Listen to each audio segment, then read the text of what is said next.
So hello everyone and welcome to the Rocking the Journey podcast. Today we're going to be speaking about body image, and I can't tell you the number of comments I've had asking me questions to put to our today's guest, who is Dr. Emily Sandos, and she's from the University of Louisiana. And what I read about you, Emily, what I found out about you is that named as one of the most influential people in the States in this space around body image. So I'm so happy to have you on our podcast. Welcome. Thank you so much. Thank you so much. So tell me a little bit, first of all, what your job is, what you do, the kinds of issues you're dealing with. Absolutely. So I have two kind of main gigs. One is at the university. Of course, I'm an associate professor there of psychology, an endowed professor of social sciences. I also coordinate our graduate program in the psychology department. And I'd love to say just a word or two about that, because what we do is pretty special. We take students, basically take students who have the potential to get doctoral training, but haven't clarified their interest maybe, or had enough research experience, or are still looking for that extra opportunity to build their portfolio towards doctoral training. And so we get to kind of take them in, help them build a program of research, and launch them into their graduate training. So that's a really special role that I have there at the university. It means that I also get to train people that are just starting on their journey as therapists. I get to train people who are just starting on their journey as scientists, as psychology researchers. So it's a really exciting part of my job. So tell me why body image? And I know you deal with eating disorders as well, but what drew you to this in the first place? Yeah, for me, as a young woman, I think all through high school, I did a lot of drama, competitive drama and theater. And there was a big emphasis, as you can imagine, on appearance. I remember sitting in dressing rooms, sort of dressing room after dressing room, or in practice rooms preparing for competition. And the focus, I guess, on people's appearance, on women's appearance, the way that we sort of criticized one another and also sought for support from one another. It just seemed like we all had the job to be pretty all of the time, and also without any effort. So if you were... Exactly. So, you shouldn't be seen, you should be seen eating whatever you want, but also, remaining thin and fit. You should be seen as not making a lot of effort on your makeup, but still being really beautiful. And so, for me, it was just really, really salient how easily a woman's appearance in particular, and this is true, I think, for non-gender or bigender or males as well, but particularly for women, it felt like there was a strong emphasis on the body as an aspect of self that just dominated. I mean, that just took over. You're a lot younger than me, and I think look back to my school days, it was there, and I am definitely somebody who, as soon as I look at, I do all my work, I do all my internal work, but I still look at a photograph of myself, and the first thing I think is, oh my God, do I look fat? And I'm a very regular weight, always have been. But I wonder, has that my generation, I was born in the mid-60s, of my generation, I was so aware of that. I cannot imagine what it would be like growing up in today's generation with social media. Do you think it's got a lot worse? Yeah, in a couple of ways. I think the exposure, just the mere kind of inundation with images, and that beauty ideal is what we call it, that the constant sort of availability of that is something that's quite compelling.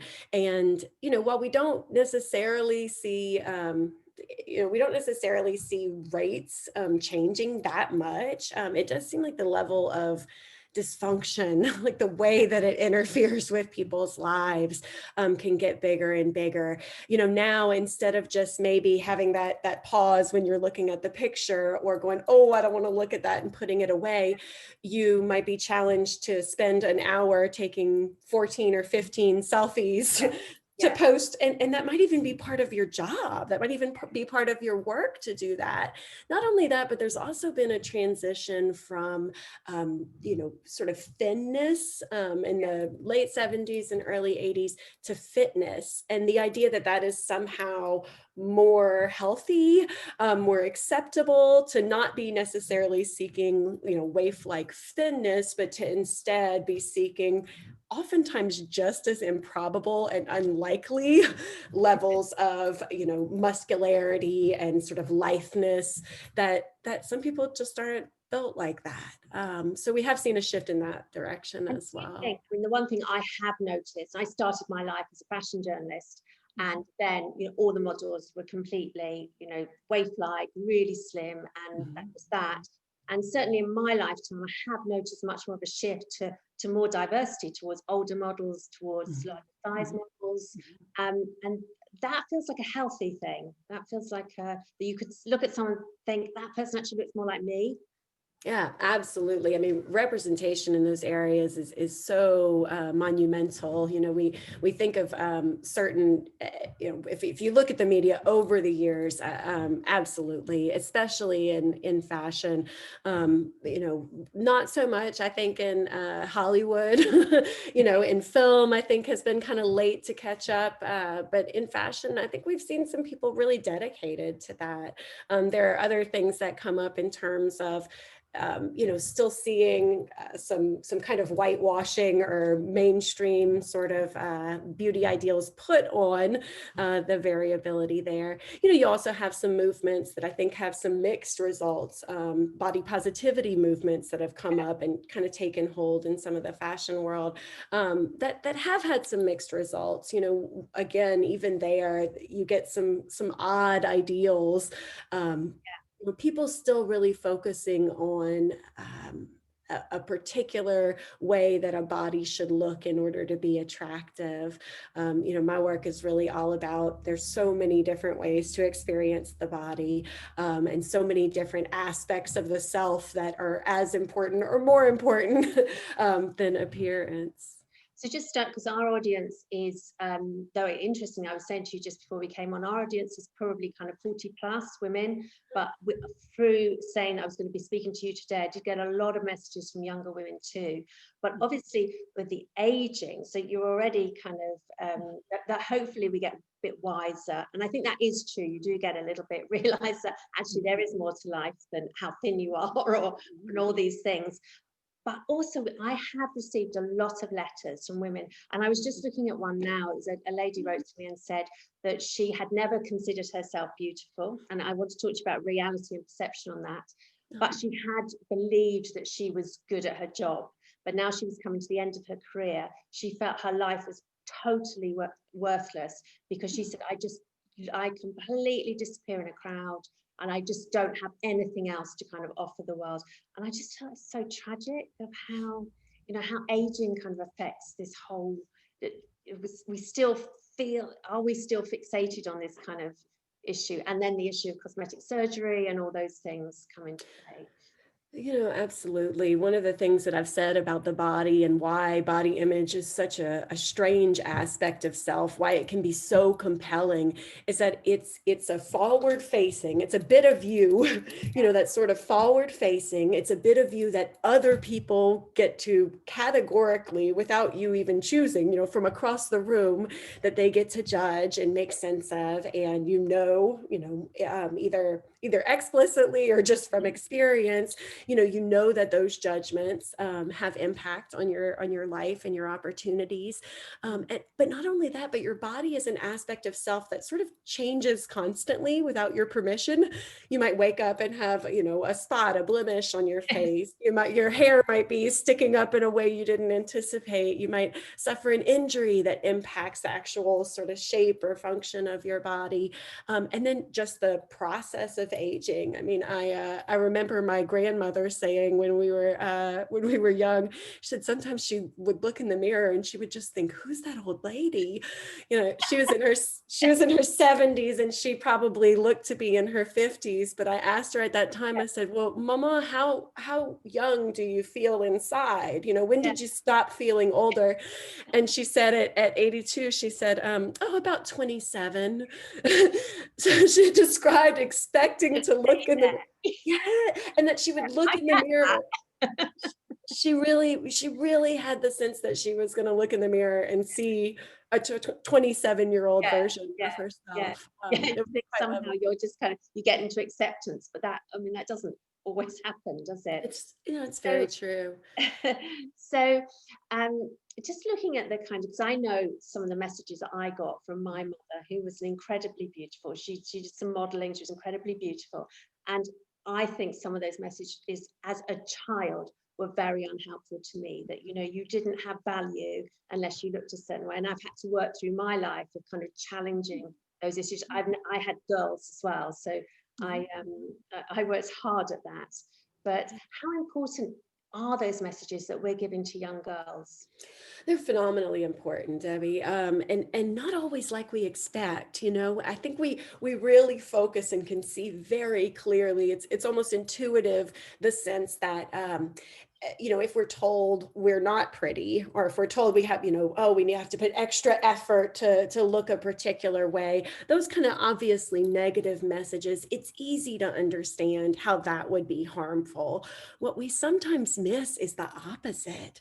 That if a young person, you know, if a young girl is told repeatedly, you know, that she is pretty and that she deserves affection or attention for that, and it doesn't have to be, you know, said just like that, but somebody saying, oh, you're so beautiful, come give me a hug, you know, oh, you're so lovely, come talk to me a bit more. You know, those kinds of comments that pair attention, affection, and worth with these positive attributes mean the day that I wake up and have a blemish for the first time, whether I think about it explicitly or not, there is this sense that I don't have the same amount of worth. You know, I've always been told how long and lean my legs are, and then suddenly I hit puberty and that's not the case. You know, that attention, that affection, that belonging really feels at risk. There's another kind of piece to this, which is also how much that has dominated.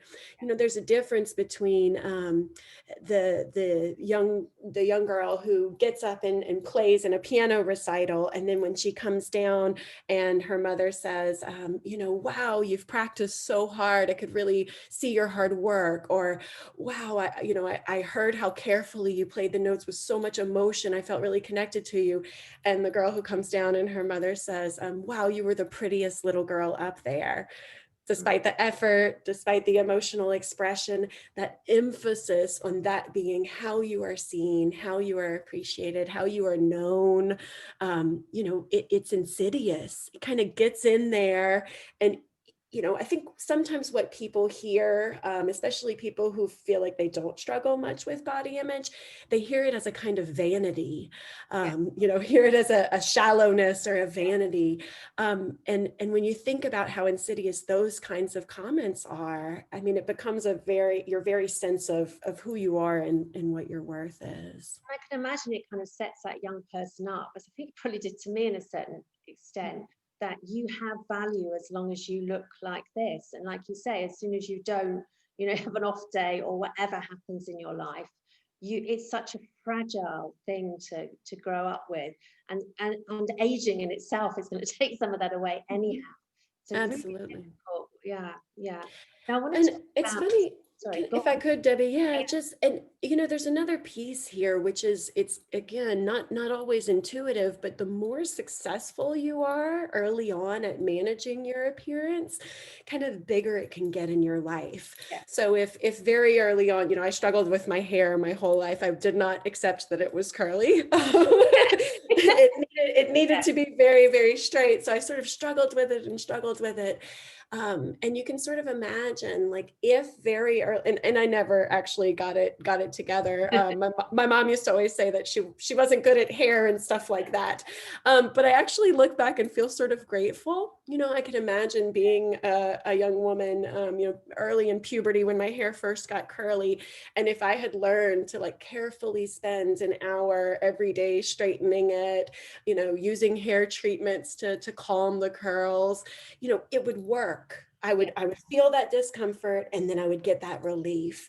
And that pattern of being able to avoid body image, being able to fix it temporarily, it can become, it doesn't always, but it can become almost compulsive. It can grow. So then when I have a blemish, I need to do something about that, and I can fix that. And then when I'm gaining some weight, well, I have a way that I need to fix that, where even though those things look different and those behaviors look differently, they can all be part of this big thing that's growing in my repertoire in my life, which is the effort that I put into managing my feelings about my body, or my sense of self that's stuck in my body. That is so interesting, isn't it? And you can see the next step going to cosmetic surgery, and not making a judgment on cosmetic surgery, but you can see that pressure of how, where do I go next then? Because I need to keep this. This is so intrinsic to the value of who I am. What do I need to do next to make this happen? Now, I want to just pick up, sorry, I wanted to pick up, because I train people to speak on camera. And the one thing I've always noticed is that somebody will see a picture, and it would be me, I'd be going, oh my God, I look so fat. Somebody else would be saying, oh, my nose. And over the years, I look at the person and think, actually, you've got a completely normal nose. I don't see what you're seeing. And I was so fascinated to read some of your work about this idea of perception and reality. And I think it'd be really helpful to talk a little bit more about your thoughts on that. Absolutely. And it's been sort of long known that the extent to which one part of our body or one aspect of our appearance sort of grabs our attention, that doesn't really seem to match up with other people's perceptions of our appearance and what is most, obvious or stands out the most about our appearance. It seems to have more to do with, our learning experiences over the years. It's almost like, when we look at a picture, like you said, our eyes will immediately go to one aspect of our appearance, one bit of our body, and look there as kind of a proxy for what the whole rest of our body might look like. For one person, it might be our arms. For another person, as you said, it might be their nose.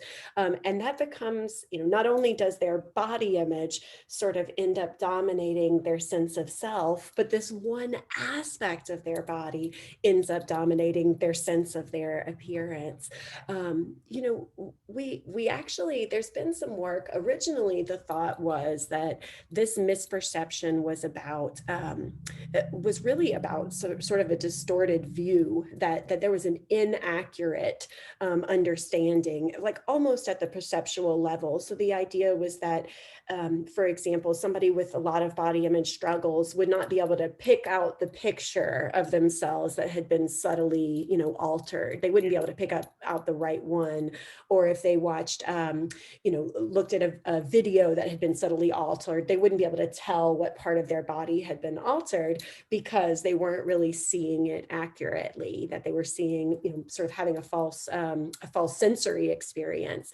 But we've actually learned that that's not the case, that people with more and more body image struggles, especially if it gets into the area of severity at the level of eating disorders, for example, but even just, body dysmorphic disorder, at that level, they're actually more accurate at picking out which picture is correct.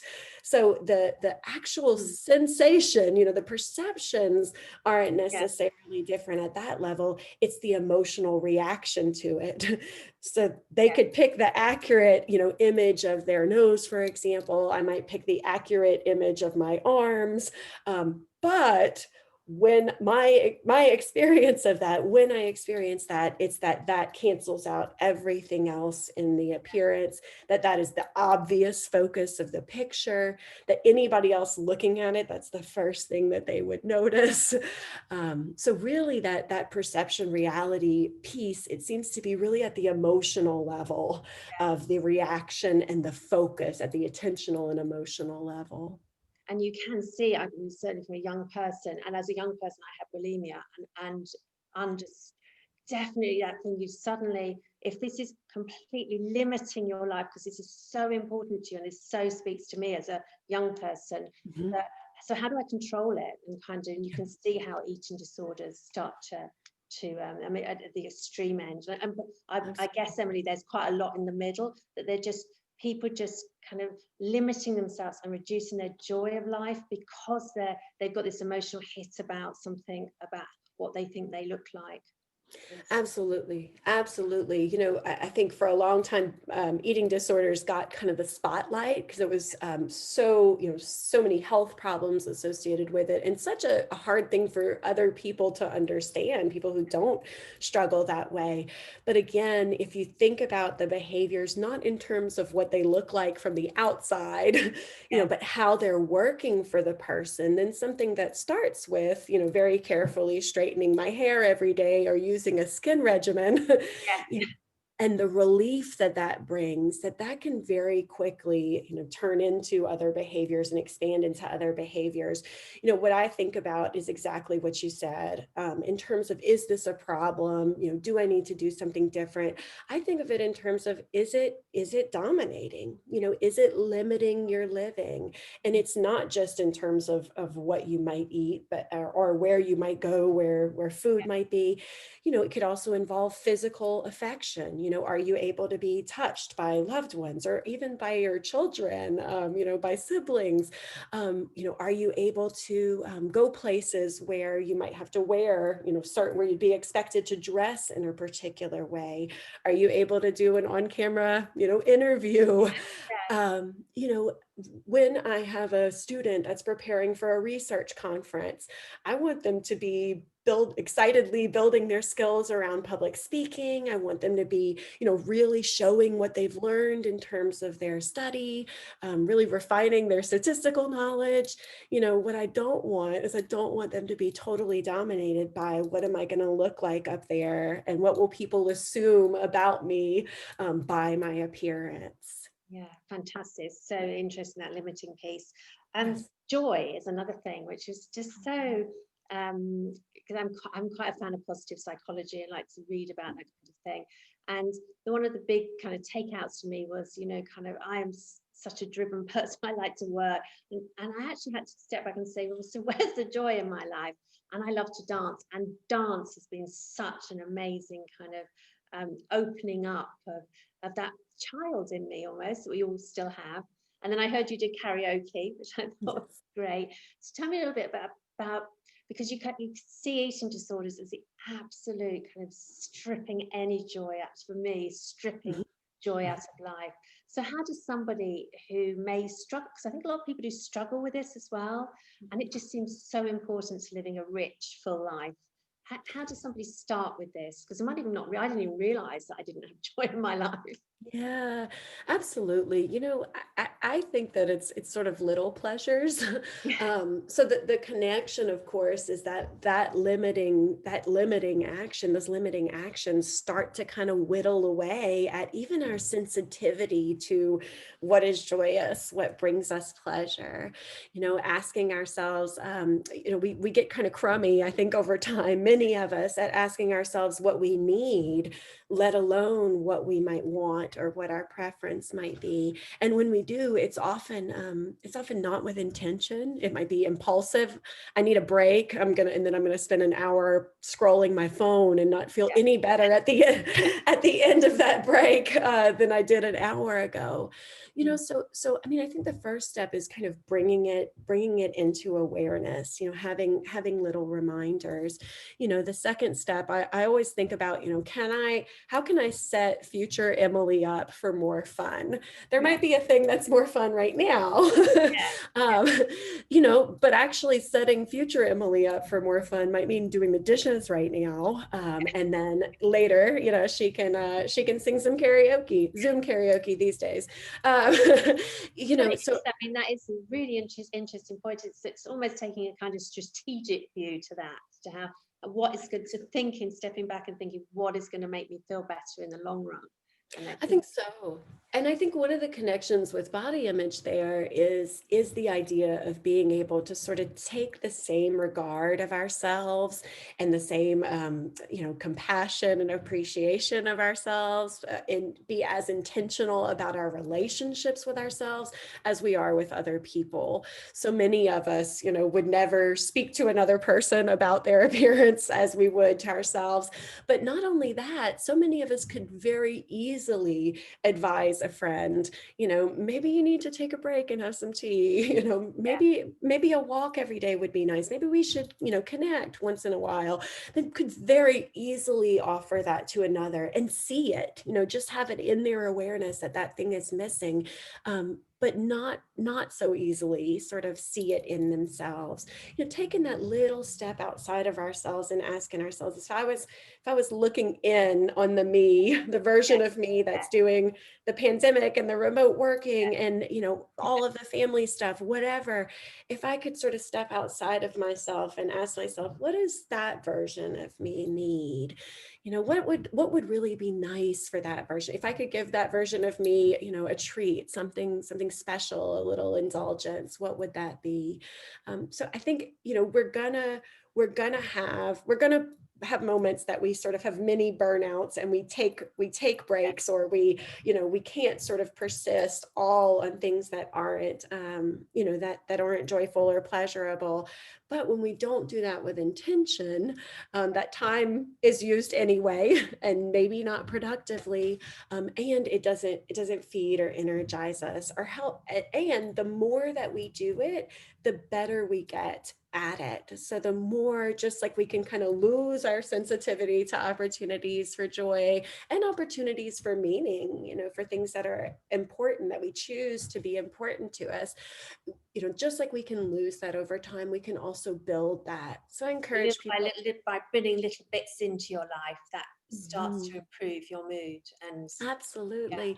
And as it, one sort of stream is it's improving your mood, and the other thing is that your attention, instead of being dominated by the tough stuff, your attention starts to be sensitive to, maybe I'll take an extra, it might be tiny, maybe I'll take an extra moment as I'm checking the mail to pause and look up and see what a beautiful day it is. Maybe I'll draw a nice breath, maybe I'll fix myself, a little bit of extra special coffee with some foam on it this morning, just pausing and noticing that opportunity is available. And the research is there, isn't it, to say that by doing this, by kind of focusing on those little bits, that you will eventually get kind of a shift in well-being.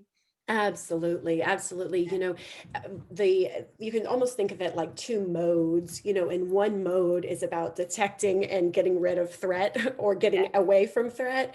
And the other mode is sort of sensitive and about seeking and enjoying, exploring, engaging, and obviously it's not just two, it's a whole continuum and lots of iterations between, but we can think of that as characterizing how we are living at any one moment. To what extent right now am I kind of inflexible? Am I oriented towards something that I don't want to be happening, that I'm trying to make go away? And to what extent am I missing all of these things that are available that I could sort of seek and enjoy and engage, even if it's tiny? A lot of people hear this and think, okay, I've got to have fun to my to-do list, yeah, exactly. Another thing to tick off, do laundry, do something fun. And it really shouldn't be like that. There might be something in laundry that could be delightful, so being able to be sensitive to that. And it has health impacts, positive health impacts, ironically, maybe letting go sometimes of the struggle, with body image, and was trying to manage that and letting that dominate and shifting, to this sort of seeking of joy or meaning, ironically, like that shift could have impacts that even result in changes in appearance. The more cortisol we have, the more that we retain body fat, for example, the more likely our skin is to become damaged, the worse our immune system is. All of those stress impacts are really associated with that first mode of trying to get away from threat. Yeah. Now, at the moment, we're living through such difficult times, and I can imagine if you have difficulties with mental health in any way, now it's going to make those a lot more difficult. So could you give a kind of just some advice to people out there who are struggling, whether it's focusing on body images or just finding life really tough at the moment? Because I love your work. I love your piece of work about this joy and how important that is to, we're only here once. How do we make this count? Yeah, absolutely. So, I have a kind of a few things in mind. The first thing I think is folks giving themselves an opportunity to sort of pause and acknowledge how they are hurting, how they are suffering. I think especially right now, our worlds are all kind of colliding for many of us. I've been working at home since March. So this computer is always available. I'm in my office, in the same spot. It can be kind of difficult, I think, to pause and notice what is going on. So pausing and noticing any feelings that are coming up, making room for that, noticing what my mind is doing, if there's sort of cruelty there. So pausing and giving space to that, which is a different thing from trying to get away from it, right? So just taking that moment to pause and acknowledge and notice. I think the kind of other piece of that, right on the other side of that, is then making some kind of intentional choice.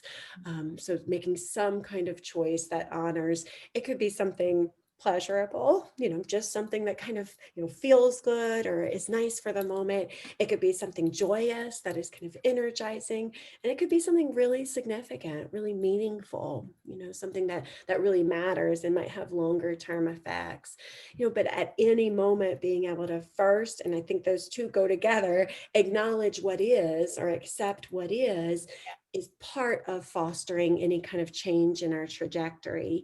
In this moment, and that would be in any one moment, in this moment, what any kind of, listeners can do to, I think, help to make themselves a future them more successful, is to take a moment to jot down, like, what are the kinds of suffering that really tend to compel me?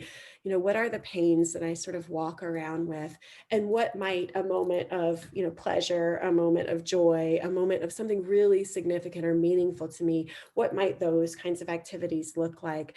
Sometimes just like a little post-it or a little note in the phone that has those as reminders. If we can notice ourselves getting kind of stuck, or feeling kind of rushed, and we can pull that up and we can look and see, okay, a past me noted that these were some of the pains that I walk around with, some of the the hurts that I carry, and a past me suggested that these are some of the things that I really love, that might bring me pleasure, or joy, or meaning, and then it's just a matter of picking, if a current us can set up for a future us those options, that's part of making them more obvious, and helping to slowly build those patterns in our life. That feels, I mean, you're the expert on this, feels like a kind of cognitive behavioral therapy, that you're actually kind of challenging yourself and kind of trying to have kind of some strategy to live better. And that's kind of all within our own capabilities, I guess.